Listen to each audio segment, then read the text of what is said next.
नमस्कार, मैं रवि एक बार फिर से स्वागत करता हूं आपका अपना YouTube चैनल साइंस गुरु रवि में। गाइज, इस वीडियो में मैं आपको पढ़ाने वाला हूं रेखित पेशी और अरेखित पेशी में अंतर क्या है। तो गाइज, सबसे पहले हेडिंग लगा लीजिए रेखित पेशी।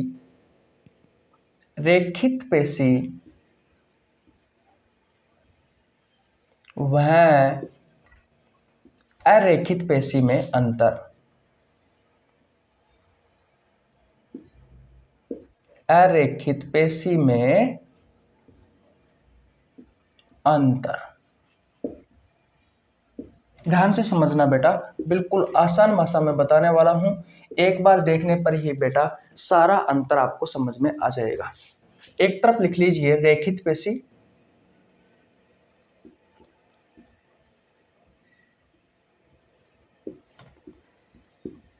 स्ट्रेट मसल्स, और दूसरी तरफ लिखना है बेटा आपको अरेखित पेशी। अरेखित पेशी, अनस्ट्रेट्ड मसल्स। ठीक है, ओके। पहले अंतर के बारे में बात करते हैं। गाइस, जो रेखित पेशी होती है वो हमारी अस्थियों से, हड्डियों से जुड़ी हुई होती है, इसलिए रेखित पेशियों को कहा जाता है बेटा कंकालीय पेशी। और जो अरेखित पेशी होती है ये हमारी हड्डियों से जुड़ी हुई नहीं होती, इसलिए बेटा इन पेशियों को कहा जाता है अकंकालीय पेशी। तो पहला अंतर क्लियर हुआ। ये पेशियां आपकी हड्डियों से जुड़ी हुई होती है, इस वजह से इन पेशियों को कंकालीय पेशी कहा जाता है। और ये पेशियां आपकी हड्डियों से, आपकी अस्थियों से जुड़ी हुई नहीं होती, इस वजह से इन पेशियों को अकंकालीय पेशी कहा जाता है। ओके, तो बेटा आप पहला अंतर लिख लेते हैं कि ये पेशियां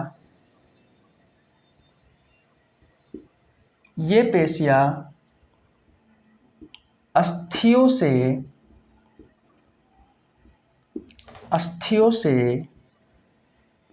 जुड़ी होती है। ये पेशियां अस्थियों से जुड़ी होती है, इसलिए इन्हें क्या कहा जाता है बेटा? कंकालीय पेशी कहा जाता है। पहला पॉइंट क्लियर है? ओके, इधर लिख लेते हैं। ये पेशियां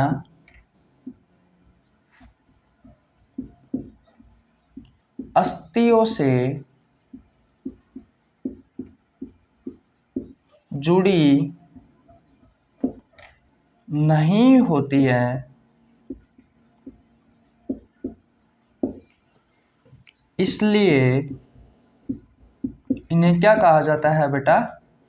अकंकालीय पेशी। सिंपल है। रेखित पेशियां जो होती है बेटा आपकी बोन्स, आपकी हड्डियां, आपकी अस्थियों से जुड़ी हुई होती है, इस वजह से इन्हें कंकालीय पेशी कहा जाता है। और ये जो अरेखित पेशी होती है बेटा, ये आपकी अस्थियों से जुड़ी हुई नहीं होती, इसलिए इन्हें कहा जाता है अकंकालीय पेशी। पहला अंतर क्लियर हुआ? किसी को कोई प्रॉब्लम? जल्दी बताओ। किसी को बेटा कोई प्रॉब्लम नहीं होनी चाहिए। गाइज, मैं आपको बता दूं, मैं आपको मस्कुलर सिस्टम पढ़ा रहा हूं सुबह 7 बजे वाले बैच में। अगर आपने मस्कुलर सिस्टम पेशी तंत्र वाला चैप्टर नहीं पढ़ा है तो आपको नीचे लिंक डिस्क्रिप्शन में मिल जाएगा, जाकर ज्वाइन कर लीजिए।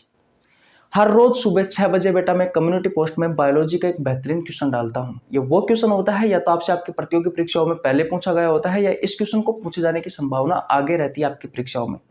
हर रोज 100, 200, 300, 400 स्टूडेंट बेटा इस क्वेश्चन का आंसर देते हैं। आप भी दीजिए ताकि बायोलॉजी के बेहतरीन क्वेश्चनों पर आपकी पकड़ बनी रहे और आपके एग्जाम में वो क्वेश्चन आपको देखने को मिले। रेलवे वाले बच्चों के लिए एक बहुत ही महत्वपूर्ण सूचना है।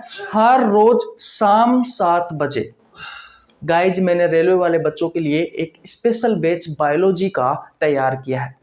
1 फरवरी से स्टार्ट है। इसमें मैं रेलवे की कोई सी भी एग्जाम हो, चाहे ग्रुप डी हो, एनटीपीसी हो, एएलपी टेक्नीशियन हो, जेई हो, या फिर आरपीएफ कांस्टेबल या एसआई वाली हो, पैरामेडिकल वाली हो, आरआरबी सीनियर सेक्शन इंजीनियर वाली हो, कोई सी भी एग्जाम हो बेटा, इन सभी एग्जामों के लिए मैं आपको बायोलॉजी के प्रीवियस ईयर के क्वेश्चन करवा रहा हूं।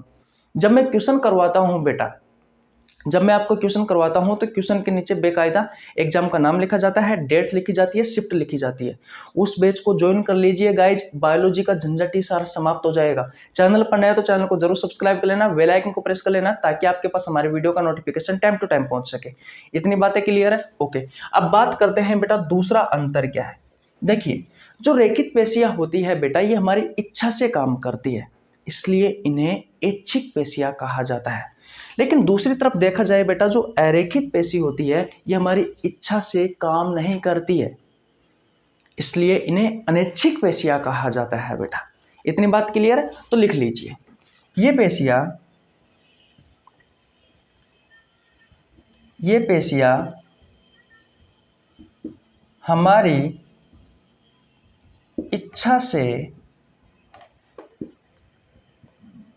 काम करती है, इसलिए इन्हें क्या कहा जाता है बेटा?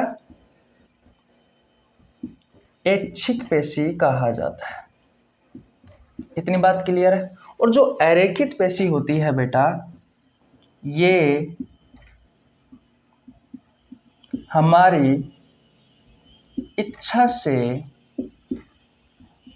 काम नहीं करती है बेटा, इसलिए इन्हें कहा जाता है अनैच्छिक पेशियां। क्या कहा जाता है? अनैच्छिक पेशी कहा जाता है भैया। यहां तक किसी को कोई प्रॉब्लम बिल्कुल भी नहीं होनी चाहिए। ये रेखित पेशियां जो होती है बेटा, ये हमारी इच्छा से काम करती है, इसलिए इन्हें कहा जाता है ऐच्छिक पेशी। और जो अरेखित पेशी होती है ये हमारी इच्छा से काम नहीं करती, इसलिए इन्हें कहा जाता है अनैच्छिक पेशी। दो अंतर आपको समझ में आ गए? ओके बेटा, तीसरे अंतर की बात करते हैं। तीसरा अंतर है बेटा इसकी संरचना से संबंधित। याद रखना, जो रेखित पेशी होती है इसकी जो संरचना होती है बेटा, उसमें तंतुनुमा संरचना यानी कि फाइबर पाए जाते हैं बेटा, तो तंतुनुमा होती है। और बात करें दूसरी तो बहुकेंद्रित होती है, यानी कि उसमें बहुत सारे केंद्रक पाए जाते हैं, बेलनाकार होती है और लंबी होती है बेटा। तो ये भी लिख लीजिए। तो इसकी संरचना तंतुनुमा, और बात करें बहुकेंद्रक,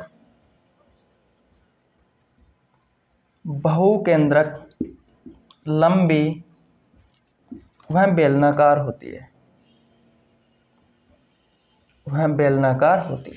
लेकिन हम अरेखित पेशियों की संरचना के बारे में बात करें बेटा, तीसरा अंतर हो जाएगा इसकी संरचना से संबंधित।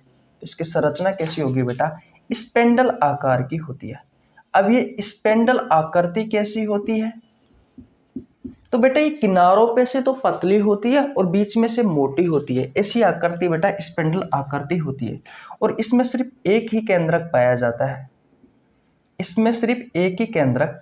है, तो ये केंद्रक वाला इंपॉर्टेंट है बेटा, यहां से आपके एग्जाम में क्वेश्चन देखने को मिलते हैं।